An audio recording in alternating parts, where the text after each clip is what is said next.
இன்றே டவுன்லோட் செய்து உங்கள் ஃபேவரட் ஷோக்களை என்ஜாய் பண்ணுங்க. அம்மா சரிம்மா, இந்த விஷயத்தை அப்படியே விட்டுறலாம். அது எப்படி விட்டுற முடியும்? பணத்தை விட ராஜராஜேஸ்வரிக்கு வானதி மேல வர வெறுப்பு தான் முக்கியம். கார்த்திக்கும் வானதியும் ஜென்மத்துக்கும் சேராம பிரிஞ்சே இருக்கிறது தான் முக்கியம். அதுக்கு நான் கண்டிப்பா கேட்பேன். 5 லட்சம் ரூபாவும் முக்கியம்.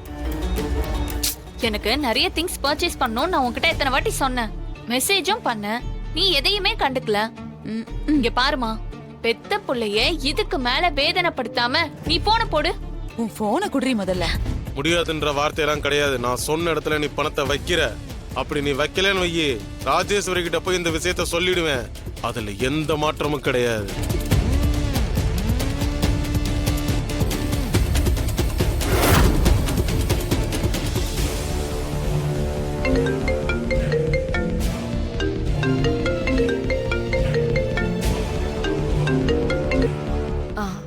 Hello, good evening madam. Good evening. சொல்லுங்க சார். மேடம், உங்க மருமகளுக்கு இன்னைக்கு ஒரு த்ரெட்டன் கால் வந்துச்சு. அப்படியா? என்ன பேசுனாங்க? கிரிமினல் வேலை செய்யறதுல அவங்க ரொம்ப எக்ஸ்பர்ட் போல இருக்கு. வாய்ஸ் ஐடென்டிஃபை பண்ண முடியாம ஏதோ சாஃப்ட்வேர் வச்சு டிஸ்ட்ராக்ட் பண்ணிருக்காங்க மேடம். சொல்லுங்கப்பா. என்னாச்சுமா? ஏன் ஒரு மாதிரியா இருக்கு? அதெல்லாம் ஒண்ணு இல்லப்பா.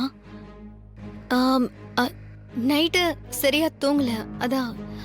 உங்க அத்தை பேசாம இருந்தா உனக்கு எப்படி தூக்கம் வரும்? சீக்கிரமா எல்லா பிரச்சனையும் சரியாயிடும், கவலையே படாத. சரிப்பா. அப்பா, நீங்க என்ன கூப்பிட்டீங்களே, உங்களுக்கு ஏதாவது வேணுமா? நான் போய் எடுத்துட்டு வரவா? அதெல்லாம் ஒண்ணு வேண்டாமா, நீ போயிட்டு வா. சரிப்பா.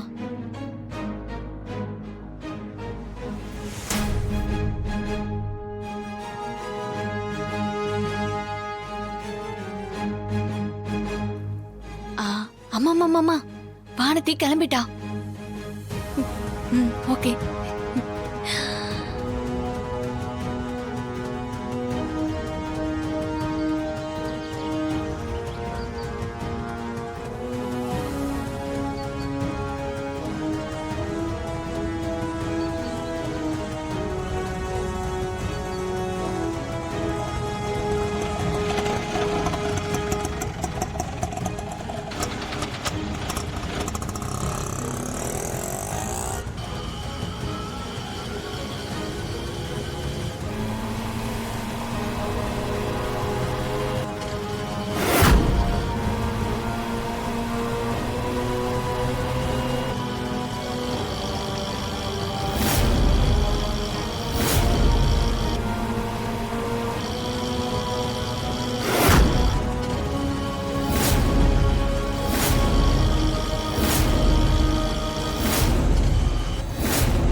அப்படியே ஓரமா நிறுத்துங்க.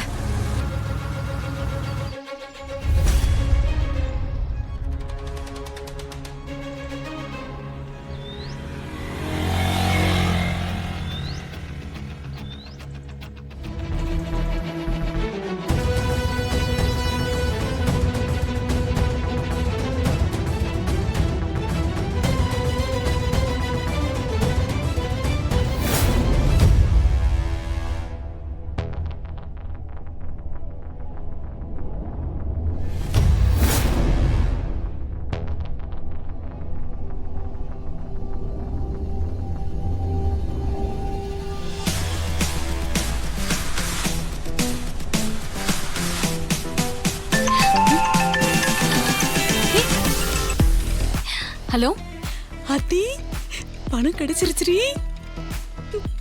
5 லட்சம் ரூபாய். எனக்கு என்ன வேணும் நான் லிஸ்ட் கொடுத்துருக்கேன்ல, அது எல்லாமே நீ வாங்கி கொடுத்துடணும். ஓகே?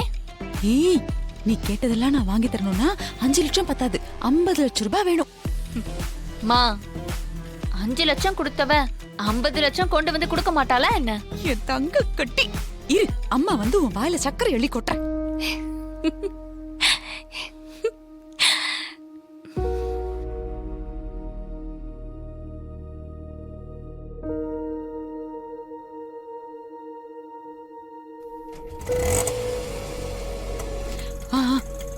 போங்க போங்க. அண்ணே வண்டி எடுங்க.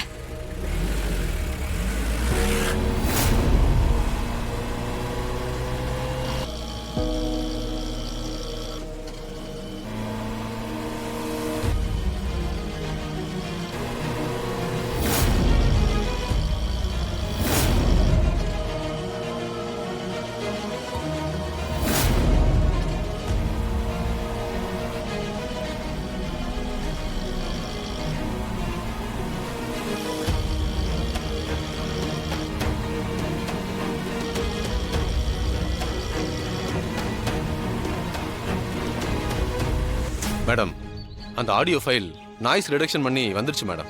இதை ஸ்பீக்கர்ல போடுறேன் மேடம். இந்த வாய்ஸ் யாரோடதுன்னு கண்டுபிடிக்க முடியுதா? அவங்க பேசுறது புரியுதான்னு நீங்க சொல்லுங்க மேடம். ஹலோ வானதி, எப்படி இருக்க? நான் எப்படி இருந்தா உங்களுக்கு என்ன? எதுக்கு ஃபோன் பண்ணீங்க முதல்ல?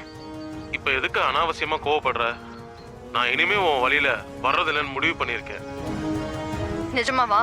முதல்ல அதை பண்ணுங்க, அப்பதான் எனக்கு நிம்மதியா இருக்கும். தயவு செஞ்சு இனிமே என்ன தொல்லை பண்ணாதீங்க. அதுக்கு நீ 5 லட்சம் ரூபாய் கொடுக்கணும். என்ன 5 லட்சமா?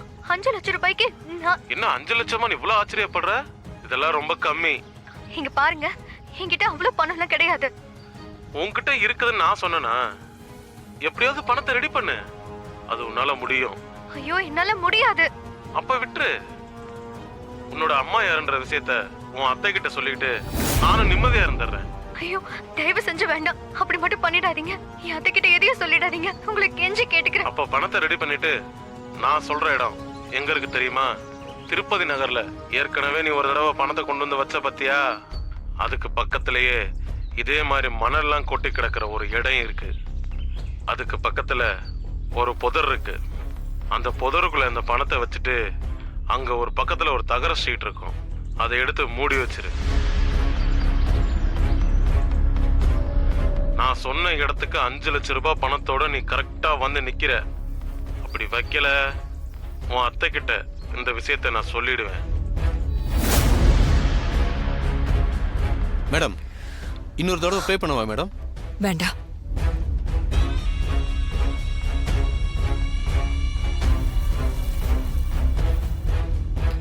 வானதிக்கு அவ அம்மா யாருன்னு தெரிஞ்சிருந்தா அத சொல்லி ஏன் வானதிய மிரட்டணும்? இந்த விஷயத்துல அமுதாவும் இன்வால்வ் ஆயிருக்கா. அப்போ அமுதாவுக்கும் வானதி அம்மா யாருங்கிறத பத்தி தெரிஞ்சிருக்கா? தெரிஞ்சிருக்க. ஆனா இத வச்சு வானதி ஏன் மிரட்டப்படுறா? இந்த விஷயத்துல இருந்து உண்மை அமுதா கிட்ட இருந்துதான் வர வைக்கணும். முதல்ல அமுதா கிட்ட இத பத்தி பேசி பாப்போம்.